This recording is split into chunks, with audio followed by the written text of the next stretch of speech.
नमस्कार, स्वागत है एक नई वीडियो में। देवयानी इंटरनेशनल के आ चुके हैं Q2 रिजल्ट्स। केएफसी, पिज़्ज़ा हट, कोस्टा कॉफ़ी, वैंगो और फूड स्ट्रीट ओन करते हैं। पेरेंट कंपनी है ये रवि जयपुरिया की दूसरी इसकी कंपनी जो पेरेंट नहीं लेकिन आप सिस्टर कंपनी कह सकते हैं जो सेम ग्रुप में आती हैं, वो है वीबीएल। वरुण बेवरेजेज़ के रिजल्ट अच्छे आए थे और ज़बरदस्त आज 5% का मूवमेंट भी था। बट देवयानी में था लॉस 2% का लॉस था आज उसने पोस्ट किया है चार्ट पे। देखते हैं कि ऐसा क्या था उसमें कि इतना उसकी पिटाई हुई। अ, 22,640 करोड़ की कंपनी है, करंट प्राइस है 187, हाई बनाया था 228, स्टॉक पीई 107 का काफ़ी ज़्यादा है, हाई ग्रोथ एक्सपेक्ट करते हैं। पूरी इंडस्ट्री की हाई ग्रोथ एक्सपेक्टेंसी है इसीलिए 102 का इंडस्ट्री पीई है। जुबिलेंट फूडवर्क्स के नंबर हम पहले देख चुके हैं, वीक थे। मैं पहले एक्सपेक्ट कर रहा था कि वीक आएँगे और काफ़ी मेरे को तो वीक ही लगे। क्विकली देख लेते हैं रेवेन इंटरनेशनल के प्रेज़ेंटेशन में क्या बताया है उन्होंने। अगर आप देखोगे कि 68 न्यू स्टोर्स इन्होंने खोले हैं और ये 2000 स्टोर्स खोलेंगे बाय 26 और इनका टारगेट जो है फाइनेंशियल ईयर 24 का वो 250 से 275 नए स्टोर्स खोलने का है, उनको भी हम देखेंगे। इन्वेस्टर प्रेजेंटेशन में आ जाते हैं 68 जैसे कि हमने देखा 68 न्यू स्टोर्स खुले हैं, टोटल स्टोर्स हो गए हैं 1358 यानी ये कंबाइंड है, अकेले नहीं है, इसमें केएफसी को पिज़्ज़ा हट, कोस्टा कॉफ़ी सब इंक्लूड है। टोटल हो गए हैं 1358 स्टोर्स सितंबर 30 के एंड तक।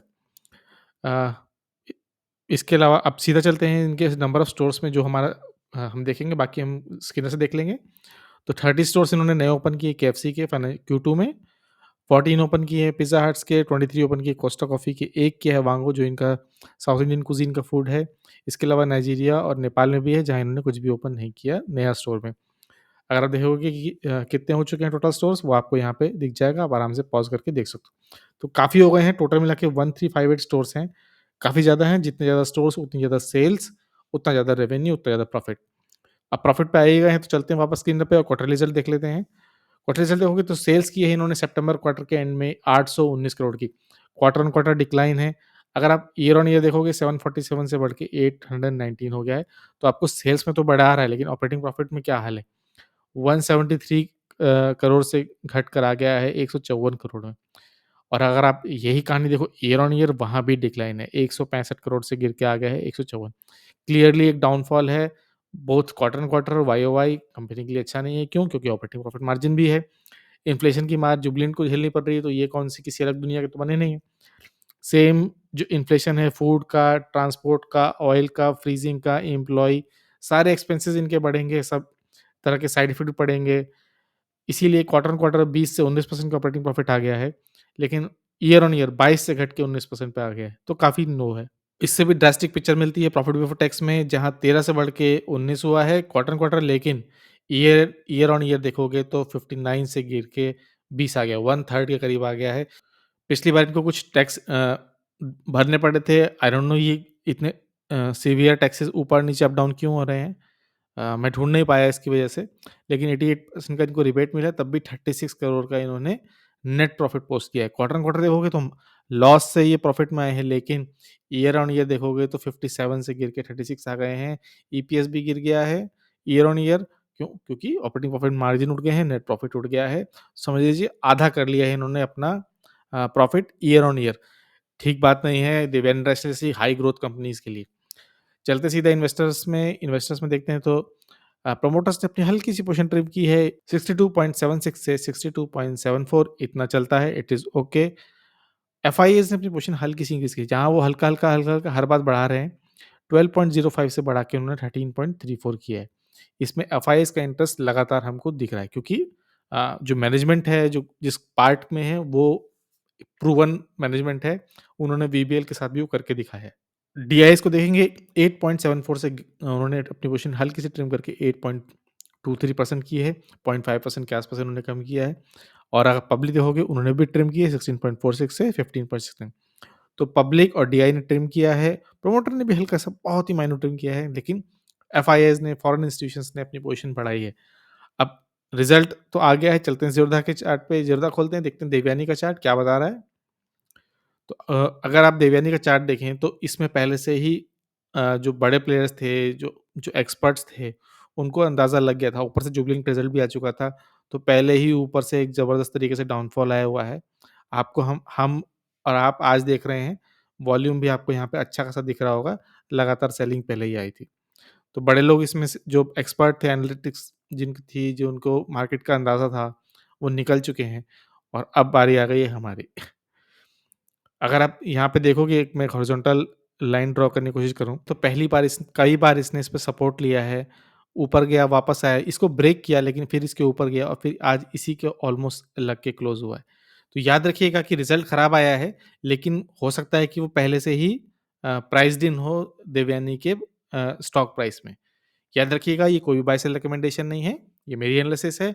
मैं देवयानी होल्ड भी करता हूँ, काफ़ी नीचे के लेवल से होल्ड करता हूँ, तो इतने डाउनफॉल के बाद भी स्टिल मैं प्रॉफिट पे बैठा हूँ। तो मेरा व्यू जो है इसमें इन्वेस्टमेंट का लॉन्ग टर्म है, मैं भी इसको वीपीएल की तरह 1000 पे देखना चाहता हूँ। तो कोई भी इन्वेस्टमेंट करने से पहले एनालिसिस करें, कंसल्ट करें, सब कुछ करें तब करें, क्योंकि पैसा है आपका और काफ़ी इम्पोर्टेंट भी होता है। मूविंग एवरेज देखते हैं, सीधा मौका आते हैं मूविंग एवरेजेस। तो हमको फॉलिंग मूविंग एवरेज दिख रहे हैं 50 और 100 और 200 डेमा काफ़ी स्टेबल है। 200 डेमा हल्के से नीचे से क्लोज़ हुआ है, लेकिन इसमें वीकनेस है, हमको क्लियरली दिख रही है। अगर आप पिवट पॉइंट लगाओगे फिबोनाची बेस पे, तो पिवट पॉइंट के भी नीचे है, लेकिन जो इसने सपोर्ट लिया है अगेन 176 का इसने सपोर्ट लिया है। तो 170 से 180 के बीच में इसके पास एक ज़ोन है, 175 से 80 के बीच में, जहाँ इसने अच्छा खासा सपोर्ट पहले भी है। अगर आप इसको स्क्रॉल करोगे, आपको दिखाई देगा कि इस पॉइंट पे इसका अच्छा सपोर्ट है, यहाँ से लेके यहाँ तक। तो अगर ये नीचे आता है 175 के पास, आस-पास भी आता है अपने सपोर्ट के पास, तो हम वेल इन्फॉर्म्ड रहेंगे कि हाँ, 175 के आस-पास इसका सपोर्ट है। हम यहाँ पे वेट करेंगे इसके फर्दर क्रैक का। फर्दर क्रैक होगा तो अ, नीचे जो दिख रहा है हमको S2 भी यहाँ दिख रहा है, हो सकता है ये भी मूव करे। तो हमको यहाँ पे 161 के आस-पास एक अच्छा सेकंड सपोर्ट हमको यहाँ पे दिख रहा है। तो ये तो हो गई डेली बेसिस पे एनालिसिस। एक काम करते हैं, वीकली देख लेते हैं, क्या वीकली में कुछ हमको अलग पिक्चर मिल रही है देखने के लिए। अगर हम वीकली लगाते हैं तो देखते हैं कि पिवट पॉइंट जो हमने ड्रॉ किया था 175 170 से बेसिकली 180 के बीच में, वहीं पर है और इसने वहीं पे सपोर्ट लिया है और प्रूवन सपोर्ट है, पहले भी इसने बहुत बार सपोर्ट लिया है, तो वीकली बेसिस पर अभी भी ये ठीक है। अ, अगर आप इसको यहाँ से हो सकता है ये बाउंस करे, या हो सकता है कि थोड़े दिन यहीं पर कंसोलिडेट करे। ये वीकली बेसिस है तो इतना वीक तो नहीं लेगा, बट थोड़ा-थोड़ा मूवमेंट आए इसमें, क्योंकि कंपनी ग्रोथ है, फास्ट फूड, पिज़्ज़ा, रेस्टोरेंट आजकल इसका बूम है। देखेंगे हम कि क्या होगा, लेकिन हमको पता है कि वन से अभी quickly monthly basis weekly basis पर भी सपोर्ट है और वीक में भी दिन रह रहे हैं। मूविंग एवरेज लगाते हैं, ज़्यादा लंबी लिस्टिंग नहीं है, तो देखोगे कि 50 वीकली एक्सपोनेंशियल का भी सपोर्ट है और नीचे जस्ट 100 वीकली एक्सपोनेंशियल का भी सपोर्ट है। तो 2 सपोर्ट बैठे हुए हैं साइड में। अगर हम यहाँ पे कोई कोई चार्ट कोई कैंडल ना लगाएँ और इसको थोड़ा-सा स्क्वीज़ करें, तो हमें हमको एक पैरेलल चैनल टाइप का दिखेगा, तो उसके लिए हम एक ट्रेंड लाइन ले लेंगे और कुछ हम इस तरह से इसको ड्रॉ करेंगे। इसके अपर पॉइंट्स को कनेक्ट करके एक और ले लेंगे और उसको कनेक्ट करेंगे ऐसे लोअर पॉइंट पे। तो हमको काइंड ऑफ एक पैरेलल चैनल दिख रहा है, जिसमें इसने मूवमेंट पहले भी दिखाई है। तो अगर इस चैनल को इसने सपोर्ट किया, इस लाइन को इसने सपोर्ट किया, इसको इसको इसको इसने रिस्पेक्ट दी इसको, तो हो सकता है कि यहाँ से कुछ वीक्स में ये मूव करके वापस अपने ऑल टाइम हाई 232 के पास जाए। पर याद रखिए, ये पूरा प्रेडिक्शन है, इसमें कोई एनालिसिस नहीं है। अगर इसने इस चैनल को सपोर्ट किया। इसके अलावा अगर आप क्या देख रहे हो, ये जो हमने अभी ड्रॉ किया है, अगर इस तरह का ये मूवमेंट करता है, तो ये देखिए कुछ इस तरह से हो जाएगा, एक लेफ्ट शोल्डर, ये हो जाएगा हेड और ये इस तरह से यहाँ पे कुछ हो जाएगा राइट शोल्डर। अगर इस तरह का चार्ट बनेगा, अगर, याद रखिएगा ये वीकली बेसिस पर है, बहुत लंबा चार्ट होता है, पेशेंस भी उतना ही ज़्यादा होता है, जो आजकल काफ़ी कम होता है सबके पास। तो अगर आप इस पॉइंट को अगर इस तरह से फॉर्म होता है और इसका लोएस्ट पॉइंट आप यहाँ मान लो, इसको ड्रॉ करते हैं, इसको इसको क्लोन करते हैं और इसको क्लोन करने के बाद इसको पेस्ट करेंगे, थोड़ा-सा इसको ज़ूम कर लेते हैं ताकि हमारे चार्ट पे आए। तो इसका जो सपोर्ट है वो 308 के पास जाएगा, लेकिन अगेन अगर ये फॉर्म होगा तो, और अगर यहाँ बहुत सारे इफ हैं, तो हमको याद रखना है कि बहुत सारे इफ को ट्रू होना पड़ेगा। तो अगर ये इफ ट्रू हुई, तो इस तरह का चार्ट बनने का एक आप अंदाज़ा लगा सकते हैं, एक प्रिडिक्ट कर सकते हैं। याद रखिए, देवयानी इंटरनेशनल एक क्विक कॉमर्स है, यम ब्रांड्स को के पास इनके पास लॉन्ग टर्म फ्रैंचाइज़ है, जो मैनेजमेंट है वो भी एक्सपीरियंस है, हमको उसको भी ध्यान देखना चाहिए। तो ये थी एनालिसिस क्वार्टरली बेसिस की, क्वार्टरली 2 रिज़ल्ट्स की। रिज़ल्ट काफ़ी खराब थे, हो सकता है कि पूरा प्राइस्ड इन हो, तो हमको वेट करना है। इन्वेस्ट करने से पहले, फर्दर चंक डालने से पहले भी हमको इनमें वेट करना है कि किस तरह का फर्दर मूवमेंट दिख रहा है। हमने डेली बेसिस पे एनालिसिस देख ली, वीकली बेसिस पे भी देख ली, चार्ट फॉर्मेशन भी देख ली। कैसी लगी आपको एनालिसिस? रिजल्ट कैसे लगे? ज़रूर शेयर करिएगा। क्या आप देवयानी होल्ड करते हैं? बताइएगा कमेंट्स में। हम एक नए चैनल है, हेल्प करिए हमें ग्रो करने में, हो सके सब्सक्राइब करने के बारे में सोचिए। वीडियो को देखने के लिए बहुत-बहुत धन्यवाद।